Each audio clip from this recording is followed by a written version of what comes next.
لله نحمده ونستعينه ونستغفره ونؤمن به ونتوكل عليه ونعوذ بالله من شرور أنفسنا ومن سيئات أعمالنا من يهده الله فلا مضل له ومن يضلله فلا هادي له وأشهد أن لا إله إلا الله وحده لا شريك له وأشهد أن محمدا عبده ورسوله اللهم صل على محمد وعلى آل محمد كما صليت على إبراهيم وعلى آل إبراهيم إنك حميد مجيد اللهم بارك على محمد وعلى آل محمد كما باركت على إبراهيم وعلى آل إبراهيم إنك حميد مجيد أما بعد فإن خير الحديث كتاب الله وخير الهدي هدي محمد صلى الله عليه وسلم وشر الأمور محدثاتها وكل محدثة بدعة وكل بدعة ضلالة وكل ضلالة في النار أعوذ بالله من الشيطان الرجيم بسم الله الرحمن الرحيم يا أيها الناس اتقوا ربكم الذي خلقكم من نفس واحدة وخلق منها زوجها وبث منهما رجالا كثيرا ونساء واتقوا الله الذي تساءلون به والأرحام إن الله كان عليكم رقيبا يا أيها الذين آمنوا اتقوا الله وقولوا قولا سديدا يصلح لكم أعمالكم ويغفر لكم ذنوبكم ومن يطع الله ورسوله فقد فاز فوزا عظيما صدق الله العظيم ہر قسم کی تعریفات تمہیدات اللہ رب العالمین کے لیے ہے جو ہمارا مالک ہے مشکل کشا ہے پروردگار ہے اللہ سے دعا ہے کہ اللہ رب العالمین میرا آپ بھائیوں کا یہاں جمع ہونا بیان کرنا قبول و منظور فرمائے درود و سلام اللہ کے نبی جناب محمد رسول اللہ صلی اللہ علیہ وآلہ وسلم کی ذات مبارکہ پر گزشتہ خطبہ جمعہ میں اللہ کے نبی صلی اللہ علیہ وسلم کی سیرت کے چند باتیں آپ بھائیوں کے سامنے بیان کی تھی آج کے خطبہ جمعہ میں بھی انشاءاللہ ہم اللہ کے نبی صلی اللہ علیہ وسلم کی زندگی کے وہ روشن باب جن میں ہمارے لیے بڑی نصیحتیں ہیں عمل کی زندگی ہے جنت بھی جہنم بھی تو ہمیں اللہ رب العالمین اپنے نبی کی سیرت پر عمل پیرا ہونے کی توفیق عطا فرمائے یاد رکھیں سیرت کا تعلق موجودہ حالات کے ساتھ بھی بڑا گہرا ہے قیامت تک کے انسانوں کے لیے اللہ کے نبی صلی اللہ علیہ وسلم کی زندگی کو نمونہ بنا دیا گیا کہ قیامت تک آنے والے انسان میرے نبی کی زندگی راتوں کو دنوں کو کیے گئے ہر عمل کو دیکھ کر اپنی اصلاح کریں گے تو انشاءاللہ ہم بھی کوشش کریں گے کہ اللہ کے نبی صلی اللہ علیہ وسلم کی سیرت سے جو کچھ ہمیں حاصل ہو سکتا ہے وہ ہم حاصل کریں ہجرت مدینہ گزشتہ خطبہ جمعہ میں مدینہ سے آنے والے لوگوں نے بیعت کی اور آپ کو ساتھ لے کر چلے گئے لیکن یہ واپسی کا جو سفر تھا یہ بڑا ہی سنہرا اور اس کے اندر کیے جانے والے اعمال ہمارے لیے بہت بڑا نمونہ بنے تو انشاءاللہ میں کوشش کروں گا کہ آج کے خطبہ جمعہ میں ہجرت مکہ سے مدینہ تک جانے کے جو درمیان کا ایک لمحہ واقعہ وقت گزرا، اس میں ہمارے نبی صلی اللہ علیہ وسلم نے کون سے عمل کیے، کیا باتیں کی، وہ آپ بھائیوں کے سامنے رکھوں۔ ابو بکر صدیق رضی اللہ تعالی عنہ کو یہ اعزاز حاصل ہے کہ اللہ نے اپنے نبی کا ہم سفر بنایا تو ابو بکر صدیق کو بنایا، اور پہلے سے تیاری کی کہ اللہ کے نبی میں نے تیاری کی تھی کہ آپ کے ساتھ جاؤں گا، جیسی نیت ویسی مراد، اللہ تعالیٰ نے اس نیتوں کو پورا کیا اور سفر کے اوپر اللہ کے نبی صلی اللہ علیہ وسلم کے ساتھ روانہ ہوئے۔ آپ بھائی جانتے ہیں کہ گھر کو گھیر لیا گیا تھا، بدبخت شہید کرنے کے لیے آئے تھے۔ دہشت گردی کا یہ واقعہ تھا جو مکہ میں ہوا کہ ایک کمزور، بے سہارا اور ایسا گھر جہاں امن تھا، جہاں سکون تھا، لوگ امانتیں جمع کراتے تھے کہ سب سے محفوظ گھر یہ ہے، یہاں خیانت نہیں ہوگی، یہاں کے رہنے والے پرامن لوگ ہیں، اس گھر کے اوپر حملہ رات کی تاریکی میں کیا گیا، لیکن اللہ نے اپنے نبی کو حکم دیا کہ آپ ہجرت کر جائیں۔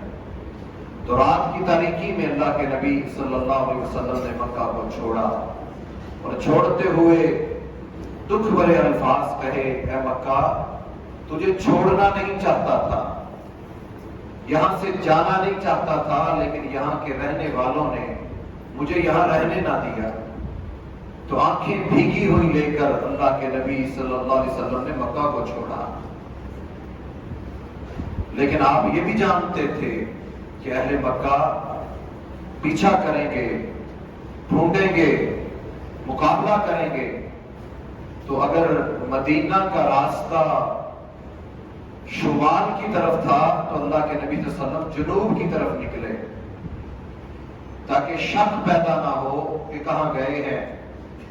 تو اللہ کے نبی صلی اللہ علیہ وسلم یمن کے راستے، مدینہ دوسری طرف تھا، اس طرف آپ نے رخ نہ کیا، کیونکہ آپ جانتے تھے کہ صبح ہوگی، جب ان کو پتہ چلے گا کہ یہاں ہم نہیں ہیں تو یہ مدینہ کی طرف گھوڑے دوڑائیں گے۔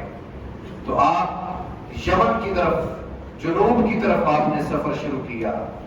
ابو بکر صدیق رضی اللہ تعالیٰ عنہ ساتھ تھے، کہنے لگے ہم غار ثور میں گئے، اللہ کے نبی صلی اللہ علیہ وسلم کو میں نے باہر کھڑا کیا، میں پہلے خود اندر داخل ہوا، پورے غار کی میں نے صفائی کی، تو وہاں سوراخ تھے، میں نے ان سارے سوراخوں کو بند کیا، اپنے تہبند کو پھاڑ پھاڑ کے، کپڑوں کو پھاڑ پھاڑ کے میں نے ان کو بند کیا کہ کوئی زہریلی چیز، کوئی خطرناک چیز جناب محمد رسول اللہ صلی اللہ علیہ وسلم کو نقصان نہ پہنچا دے۔ تو کہتے ہیں 2 سوراخ رہ گئے، تو میں نے اپنے پاؤں کو وہاں رکھا اور میں نے آواز دی، اللہ کے نبی آپ اندر آ جائیے۔ آپ غار میں داخل ہوئے، تھکاوٹ تھی، رات کو سفر کیا، تو اللہ کے نبی صلی اللہ علیہ وسلم ابو بکر صدیق رضی اللہ عنہ کی گود میں سر رکھ کر سو گئے۔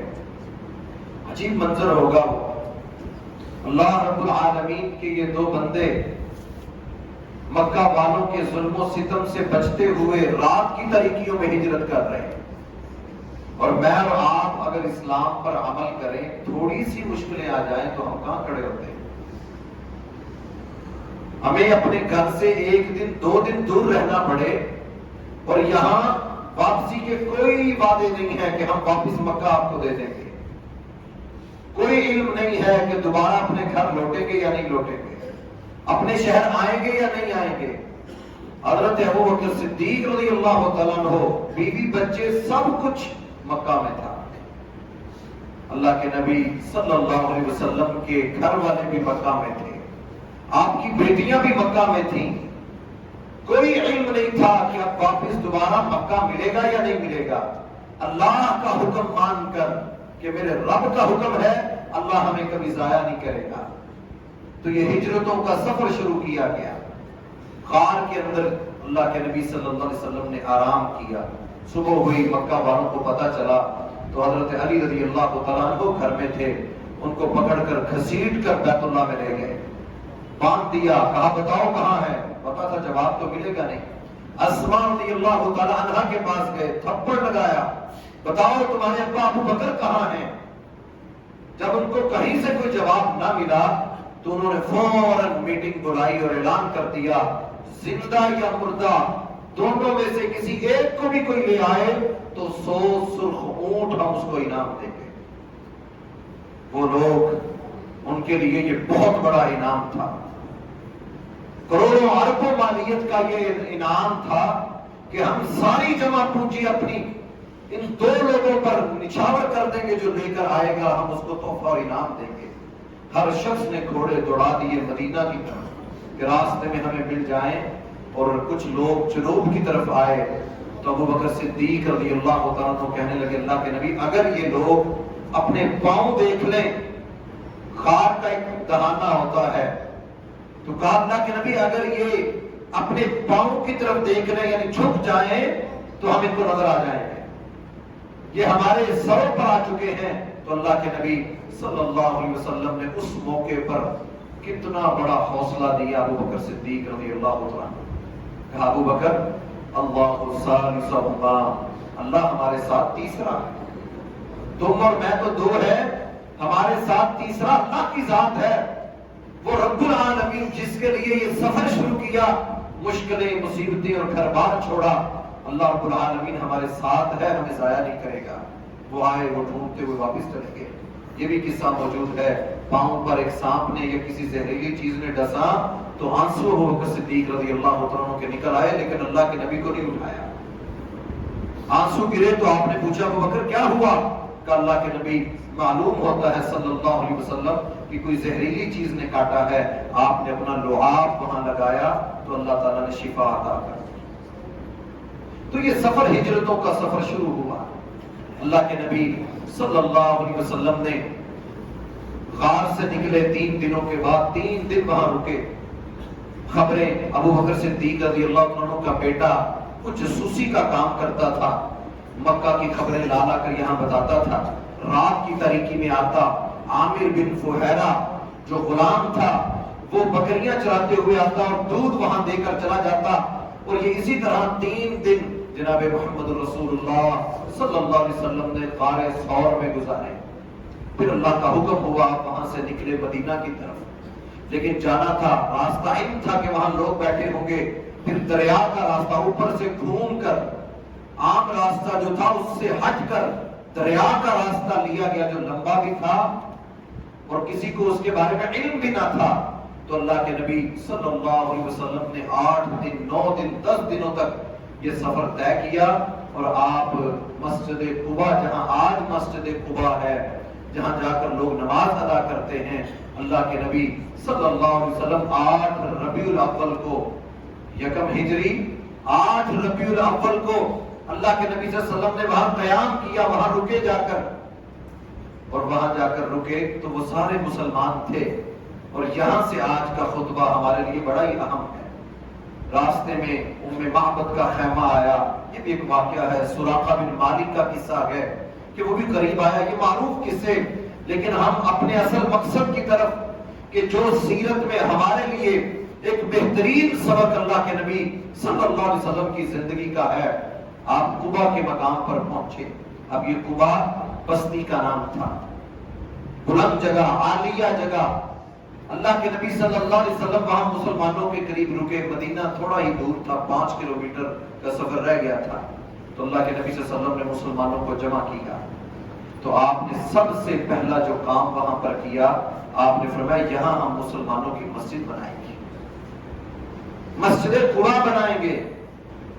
لَمَسْجِدٌ أُسِّسَ عَلَى التَّقْوَى مِنْ أَوَّلِ يَوْمٍ أَحَقَّ أَن تَقُومَ فِيهِ۔ اللہ نے قرآن اتار دیا سورہ توبہ میں کہ مسلمانوں جو تم نے وہ تقوی کی بنیاد پر مسجد کی بنیاد رکھی، جو دل میں خوف تھا تمہارے، اور تمہارے نبی نے تمہارے لیے پہلے گھر نہیں بنائے، ہجرتیں کر کے آئے تھے، مارے کھا کے آئے تھے، دکانیں لٹ گئیں، گھر بار لٹ گئے، سب کچھ ختم ہو گیا، بے سر و سامانی کے عالم میں ایک کپڑے جو پہنے ہیں دوسرا میسر نہ تھا۔ اس حالات میں، ان حالات کے اندر اللہ کے نبی صلی اللہ علیہ وسلم نے ہجرت کی اور ہجرت کے اندر مسجد قباء کی بنیاد رکھ دی کہ یہاں مسلمانوں کے لیے مسجد بنائی جائے گی۔ اور وہ مسجد بنائی کیسے گئی یہ بھی ایک تاریخ ہے، کبھی موقع ملے تو سیرت کو پڑھیے گا۔ اللہ تعالیٰ نے قرآن اتارا، سورہ توبہ میں آیتیں اتاری کہ مسلمانوں کے دلوں کے وہ جذبے اللہ نے دیکھے، بیت اللہ میں نماز پڑھتے رہے، وہ اللہ کا گھر تھا۔ اور یہ مسجدوں کی نسبت بڑی پیاری ہے، جس کو یہ نصیب ہو جائے، کوئی مسجد کا مؤذن بنتا ہے، کوئی مسجد کا امام بنتا ہے، کوئی مسجد کی دیکھ بھال کرنے والا بنتا ہے، جو مسجدوں سے محبت کرنے والے، جن کا نام اللہ کے گھروں سے جڑ جائے، اللہ رب العالمین ان کو بڑا ہی پیارا بنا دیتا ہے۔ قرآن مجید پڑھیے، ناقۃ اللہ، وہ اونٹنی، اونٹنیاں تو بڑی دنیا میں، لیکن وہ اونٹنی جو اللہ نے صالح علیہ السلام کو عطا کی، دنیا میں اس جیسی کوئی اونٹنی نہیں ہے۔ کیوں؟ اس اونٹنی کا تعلق اللہ کے ساتھ تھا۔ ناقۃ اللہ، یہ اللہ کی اونٹنی ہے۔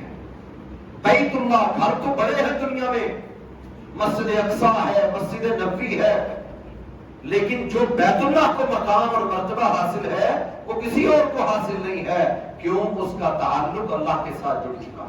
وہ بیت اللہ ہے، وہ اللہ کا گھر ہے۔ اور بندوں میں سے بھی کچھ بندے ایسے ہیں جو عبداللہ ہیں، جو اللہ کے بندے ہیں، جن کے بارے میں فرشتے لکھتے ہیں کہ یہ رحمان کا بندہ ہے، یہ رحمان کی بندی ہے، یہ اللہ کے محبوب بندے ہیں زمین پر، اور جن کی نسبت اللہ کے ساتھ جڑ جاتی ہے وہ بڑے مقدس لوگ ہوتے ہیں۔ وہ چلتے زمین پر ہیں، آہٹ چلنے کی آواز جنت میں آتی ہے۔ وہ رہتے زمین پر ہیں، لیکن جنت کے اندر رہنے والی وہ پاکیزہ روحیں، وہ پاکیزہ حوریں ان کے لیے زمین پر دیکھ کر یہ بات کہتی ہے، تم چند دنوں کے مہمان ہو، ہمیشہ کی جنت اللہ نے تمہارے لیے بنا رکھی ہے۔ تو یہ ان لوگوں کے لیے نسبت ہے جو اللہ کے قریب رہتے ہیں، اللہ کے گھروں کے قریب رہتے ہیں۔ تو اللہ کے نبی صلی اللہ علیہ وسلم نے مسجد قباء کی بنیاد رکھی، جہاں حج کا خطبہ ہوتا ہے، جہاں پر لوگ جاتے ہیں اور وہاں سے احرام بھی باندھتے ہیں، 2 رکعت نماز ادا کرتے ہیں، حج اور عمرے کے برابر اجر و ثواب بھی ملتا ہے۔ تو اس کی یہ فضیلت عطا کر دی کہ اللہ کے نبی صلی اللہ علیہ وسلم نے وہاں مسجد قباء کی بنیاد رکھی۔ اب یہ مسجد قباء کے اندر کام کیا کیے؟ سب سے پہلے مسلمانوں کو ایک صف میں کھڑا کیا۔ نظم و ضبط نہیں تھا، آپس میں ایک جماعت نہیں تھی، اتحاد نہیں تھا۔ جیسے آج ہمارے ہاں لوگوں کی ایک جماعت نہیں ہے، ایک منظم قوم نہیں ہے، اتحاد نہیں ہے۔ اس وقت بھی مختلف قبیلے تھے، سردار تھے، کے پیچھے لوگ چلتے تھے، قبیلوں پر لڑائیاں ہوتی تھی، سالوں سال تک لڑتے تھے۔ تو اللہ کے نبی صلی اللہ علیہ وسلم نے ان ساری نفرتوں کو ختم کر کے کالے کو کسی گورے پر، کسی عربی کو کسی عجمی پر، کسی غلام کو کسی مالک پر، کسی کو کسی پر فوقیت نہیں ہے، سب کو لا کر ایک صف میں کھڑا کر دیا۔ اگر وہ دکان کا مالک ہے تو وہ بھی صف میں، غلام ہے تو وہ بھی صف میں، امیر ہے تو وہ بھی صف میں، بڑا ہے تو وہ بھی صف میں، چھوٹا ہے تو وہ بھی صف میں، سب کو ایک صفوں میں کھڑا کر کے دنیا کو یہ پیغام دیا کہ مسلمان مساوات کا درس دیتے ہیں، برابری کا سبق دیتے ہیں۔ سب سے پہلا کام ہجرت کے بعد اللہ کے نبی صلی اللہ علیہ وسلم نے مسجد کی بنیاد رکھی۔ مسجدیں ضروری ہیں ہمارے لیے، مسجدوں سے تعلق ضروری ہے، کیونکہ آپ جانتے تھے کہ اب جو اسلامی معاشرہ بننے والا ہے، مدینہ جو مسلمانوں کی سب سے پہلی ریاست بننے والی ہے، اس ریاست کے لیے ضروری ہے کہ مسلمانوں کے پاس اجتماعی جگہ ہو، جہاں صلح ہو، جہاں پر عدالت لگے، جہاں پر بیٹھ کر فیصلے ہو، جہاں بیٹھ کر لوگوں کے معاملات کو دیکھا جائے۔ مسجد کے اندر بیٹھ کر اللہ کے نبی صلی اللہ علیہ وسلم نے قیام کیا، لوگوں کو دین بتایا، اسلام بتایا، زندگی گزارنے کے طریقے بتائے کہ رہنا کیسے ہے، کھانا کیسے ہے، سیاست کیسے کرنی ہے، لوگوں کے ساتھ معاملات کیسے کر، دنیا کے ساتھ، پوری دنیا کو ان کے ساتھ چلنا کیسے ہے، سفارت کیسے کرنی ہے، یہ سارے معاملات مسجد کے اندر بیٹھ کر کیے۔ مسجد کو گڑھ بنا دیا۔ مسجد قباء یہ قباء کے قریب رہنے والے مسلمانوں کے لیے، لیکن آپ صلی اللہ علیہ وسلم نے یہیں پر بس کی۔ اب اس مسجد کو بنانا تھا، جگہ تو وقف ہو گئی مسجد کی، اب بنانے کے لیے ہر ایک نے کردار ادا کیا۔ کوئی اینٹیں اٹھا کے لا رہا تھا، کوئی گانا بنا رہا تھا، کوئی کھجور کے تنوں کو صاف کر کے مسجد کے ستونوں کی جگہ کو بہتر بنا رہا تھا، کوئی کھجور کی چھالیں بنا رہا تھا. کس لیے؟ کہ مسلمانوں کی پہلی مسجد کی بنیاد رکھ دی گئی ہے جہاں مسلمان تقوی کا، خیر کا، لوگوں کو دعوت کا، لوگوں کو ایک امت بنانے کا کام کریں گے. اور جناب محمد رسول اللہ صلی اللہ علیہ وسلم کو صحابہ کہتے ہم نے دیکھا مسجد قباء کو بنانا تھا، اللہ کے نبی صلی اللہ علیہ وسلم خود مٹی کو اٹھا اٹھا کے لا کر اس کی بنیادوں میں لگا رہے تھے. یہ اتنا بڑا کام تھا کہ مسلمانوں کو یہ مسئلہ سمجھ آ جائے کہ تمہارے نبی صلی اللہ علیہ وسلم صرف حکمران نہیں تھے کہ بیٹھ کر صرف حکم دے دے کہ یہ کام کر دو، ایسا کر دو. یہ بھی کہہ دیتے تو ہماری سر آنکھوں پر تھا، ہماری سر آنکھوں پر تھا. لیکن اللہ کے نبی صلی اللہ علیہ وسلم خود صحابہ کہتے ہم نے دیکھا آپ کی کمر کے اوپر، آپ کے بدن کے اوپر، آپ کے پیٹ کے اوپر مٹی گری ہوئی تھی اور اس نے آپ کے بدن کو ڈھانپا ہوا. ہم کہتے اللہ کے نبی صلی اللہ علیہ وسلم ہم آپ کے ساتھ مل کر ہم اس کو بنائیں گے. آپ کہتے نا میں بھی تمہارے ساتھ مل کر اس کو بناؤں گا. مسجد کے اندر خود اللہ کے نبی صلی اللہ علیہ وسلم نے مستریوں والا، مزدوروں والا کام کیا اور امت کو بتایا یہ کتنا بڑا اہم مسئلہ ہے. مسجدوں کا تمہارے معاشروں میں ہونا، گھروں کے قریب ہونا، سوسائٹیوں کے اندر مسجدوں کا ہونا، یہ بنیاد ہے مسلمانوں کی. اسلام نے سب سے پہلے جو اپنے بچوں کو تربیت گاہ کے لیے بھیجنے کا درس دیا وہ مسجدوں کے ساتھ جوڑا.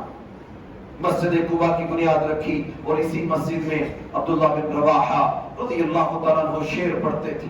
مسجد کی تعمیر ہوتی، ساتھ شعر و شاعری کرتے. ایک تو آج دنیا کی شعر و شاعری ہے نا، لوگ چلتے پھرتے گنگناتے ہیں، گاڑیوں میں میوزک لگے ہوئے، دکانوں پر ٹیکس سسٹم لگے ہوئے. لیکن صحابہ اکرام کو دیکھیے اللہ کے گھروں کو بناتے ہوئے ان کی زبانوں پر جملے کیا تھے؟ کہا افلح من یعالج المسجد، کامیاب ہو گئے وہ لوگ. یہ نہیں کہا کامیاب وہ ہے جس کے گھر بن گئے، جو ہجرتیں کر کے آئے تھے پلاٹ خرید لیے. کامیاب تو وہ ہے جن کے بینک بیلنس بڑے ہیں. کامیاب تو وہ ہے جن کے اکاؤنٹ بھرے ہوئے، زندگی گزارنے کے لیے مشکلات ہی ختم ہو گئی. نہیں، یہ بھی نہیں کہا.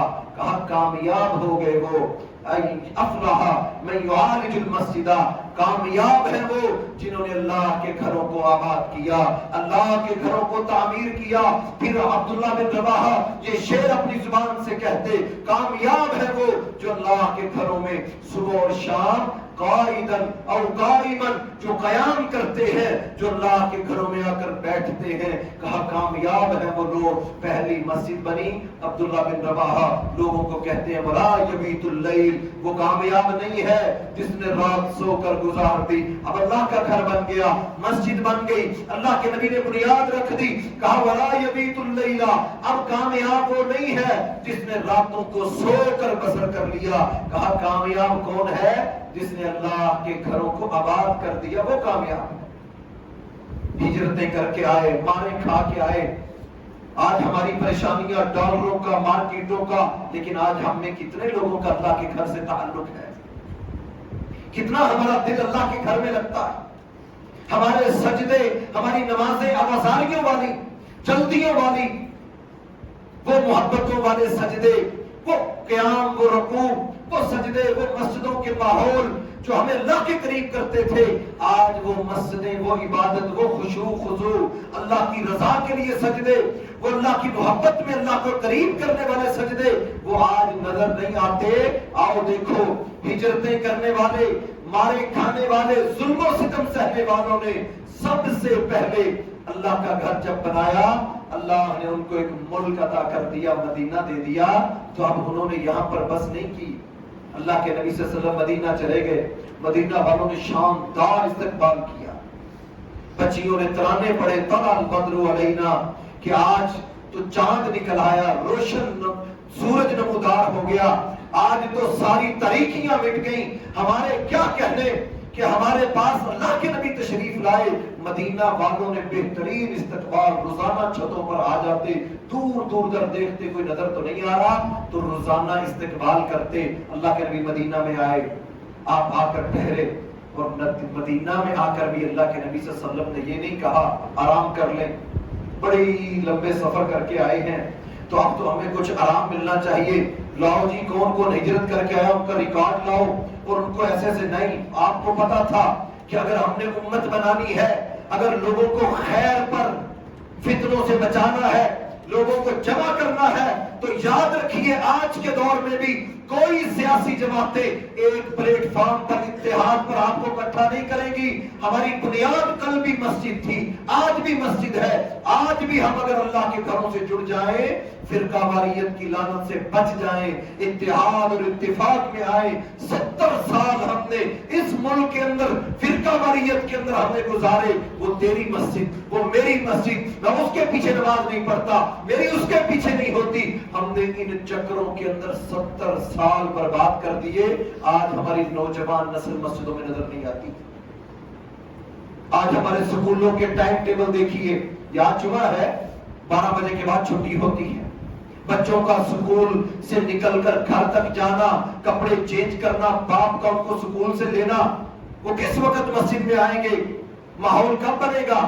چونکہ وہ تربیت، وہ سوچ ختم کر دی گئی کہ مسلمانوں کو اللہ نے جمعے کا دن دیا تھا کہ تم اس میں اللہ کی عبادت کرنا، مسجدوں سے جڑے رہنا۔ یہ دنیا میں سب سے پرسکون اجتماع جو جمعوں کے ہیں، بابرکت اجتماع جہاں اللہ کے فرشتے بیٹھتے ہیں، جو لکھتے ہیں آنے والوں کا، جانے والوں کا، جن کا تذکرہ عرش پر رحمان کے سامنے ہو، یہ بابرکت مجلسیں آج کتنے لوگ صرف سکول کے ٹائم ٹیبلوں کی وجہ سے جمعوں کے خطبوں سے لیٹ ہوتے ہیں یا جمعہ رہ جاتا ہے۔ ماحول ختم کر دیا۔ 8 سال 10 سال بچہ جمعے سے دور ہے، مسجدوں سے دور ہے، ٹائم ٹیبل ایسے بنا دیے گئے کہ آپ کو سمجھ نہیں آتی۔ ماں باپ پریشان ہے، کام کریں یا بچوں کو سکول سے لے کر آئیں یا جمعہ پڑھیں، کیا کریں؟ تو آپ دیکھیے اللہ کے نبی صلی اللہ علیہ وسلم نے سب سے پہلا کام، بنیادی کام، کیونکہ آپ جانتے تھے کہ یہ عرب کے اندر رہنے والے لوگ ڈگریاں نہیں ہیں ان کے پاس، یونیورسٹیوں میں نہیں پڑھے ہوئے، کالجوں میں نہیں پڑھے ہوئے، جدید نظام نہیں ہے کہ ہجرتیں کر کے مدینہ کوئی بہترین منڈی نہیں تھی، مدینہ کوئی معاشی سٹیٹ نہیں تھا، معاشی طور پر مضبوط ملک نہیں تھا، کمزور سی بستی، کاشتکار، مزدور، کسانوں کے پاس ہجرت کر کے آنے والے لوگ یہ جانتے تھے کہ مدینہ کے اندر تجارت نہیں ہے، مدینہ میں کمزور لوگ رہتے ہیں، ہجرت کر کے اس جگہ آئے اور آ کر سب سے پہلا کام جو ضروری کام سمجھا وہ مسجد کی بنیاد رکھی۔ اور اللہ کے نبی صلی اللہ علیہ وسلم نے مسجد بنانے والوں کو کچی مسجد، آج تو فرش ہیں، پنکھے ہیں، بڑا بہترین نظام ہے، تصور کریں وہ کچا فرش جو کنکریوں سے اور ریت کے ذریعے جس کا فرش پہلا بنایا گیا۔ صحابہ کرام کہتے بارش ہو جاتی تو اللہ کے نبی صلی اللہ علیہ وسلم سجدہ کرتے تو ماتھے کے اوپر کیچڑ لگ جاتا تھا۔ وہ مسجد کہ گرمی اگر زیادہ پڑ جاتی تو کتنے لوگ تھے جو مسجد کے اندر بے ہوش ہو کر گر جاتے، گرمی برداشت نہ ہوتی۔ یہ اس مسجد کی بات کر رہا ہوں، لیکن نمازی پکے تھے، مسجدیں کچی تھی لیکن نمازی پکے تھے، دل اللہ کے گھر سے جڑا ہوا تھا۔ صحابہ کرام کہتے ہیں ہم نے اللہ کے نبی صلی اللہ علیہ وسلم کو ڈھونڈنا ہوتا تو کہاں ڈھونڈتے؟ مسجد میں آ کے ڈھونڈتے کہ آپ مسجد میں ہوں گے۔ پریشان ہو جاتے، سیدہ عائشہ رضی اللہ تعالیٰ عنہا کہتی ہے کتنی بڑی بڑی پریشانیاں دیکھی، پریشانیوں کے عالم میں اللہ کے نبی رخ کہاں کا کرتے؟ مسجد میں کرتے۔ بیمار ہو گئے آخری عمر، پڑھ کے دیکھیے سیرت کو، بیمار ہو گئے، بیماری کے عالم میں 5 دن مسجد میں نہیں آ سکے تو صحابہ کرام کہتے اللہ کے نبی صلی اللہ علیہ وسلم بے چین ہو گئے۔ مسجد سے بلایا حضرت علی رضی اللہ تعالیٰ عنہ کو اور آپ نے اپنے چچا کو اور آپ نے فرمایا آؤ، بخاری میں صحیح حدیث موجود ہے وَرَجُلَانِ تَخُطَّانِ عَلَى الْأَرْضِ، چلا نہیں جاتا تھا، اللہ کے نبی صلی اللہ علیہ وسلم کے پاؤں دونوں زمین پر لگ رہے تھے، نشان پڑ رہے تھے زمین پر، اللہ کے نبی صلی اللہ علیہ وسلم کو لا کر مسجد میں ممبر پر بٹھا دیا۔ مسجد سے دل جڑا ہوا تھا، اللہ کے گھر سے دل جڑا ہوا تھا۔ آخری دن دنیا سے جانے کا، سوموار کا دن، آپ نے آخری وقت میں جب گھر کا پردہ ہٹایا تو اپنے امتیوں کو نماز پڑھتے ہوئے، فجر کی نماز پڑھتے ہوئے دیکھا، کہا الحمدللہ، اللہ یہ میری محنت، کیا محنت تھی میرے نبی کی کہ میرے یہ امتی مسجد میں کھڑے ہوئے یا بازاروں میں، مارکیٹوں میں، کہ فلاں نے بڑا کما لیا یہ کامیاب انسان ہے. ہمارے ہاں یہ معیار ہے جو کمائے زیادہ، جس کی دکان زیادہ بڑی ہے، جو زیادہ آمدن وہ کامیاب. لیکن اللہ کے نبی صلی اللہ علیہ وسلم کے نزدیک کامیاب شخص کون تھا؟